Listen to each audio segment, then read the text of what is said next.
বিলোনিয়া থানার হাতে গ্রেপ্তার গরু চুরির মাস্টারমাইন্ড। গোপন সংবাদের ভিত্তিতে অভিযান চালিয়ে বিলোনিয়া থানার পুলিশ আটক করতে সক্ষম হলো দুই গরু চোরকে। গত মঙ্গলবার রাতে তাদেরকে আটক করে নিয়ে আসা হয় বিলোনিয়া থানাতে। জানা যায়, রাজ্য জুড়ে কুখ্যাত গরু চোর হিসেবে পরিচিত তারা রাজ্যব্যাপী তার চুরির জাল বিছিয়ে রেখেছিল। তাদের বিরুদ্ধে রয়েছে বিভিন্ন থানায় একাধিক গরু চুরির মামলা। বুধবার দুপুরে ধৃতদের বিলোনিয়া আদালতে সোপর্দ করে 7 দিনের পুলিশ রিমান্ডের আবেদন করে।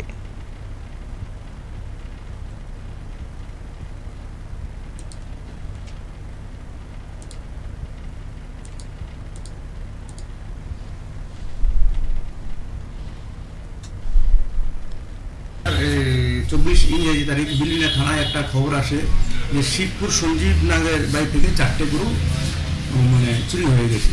তো সেই মোতাবেক আমরা একটা কেস রেজিস্টার করে সমস্ত থানাতে জানিয়ে এটা কাকরাবন থানাধীন থেকে আমরা 4টে গরু, একটা ইকু গাড়ি, সাধারণ ইকু গাড়ি আমরা সিজ করি, কিন্তু ড্রাইভার পলাতক ছিল।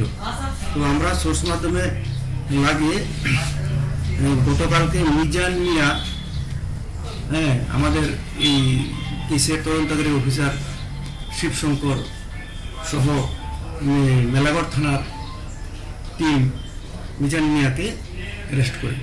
তো ওর প্রাথমিক ইন্টারোগেশনে যে গাড়ির চালকের নাম আমরা পাই, সে হচ্ছে শাহজাহান মিয়া, বাড়ি বাইকড়া।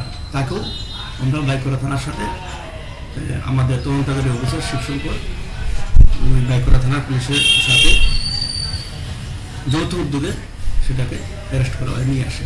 এবং আজকে তাদের আমরা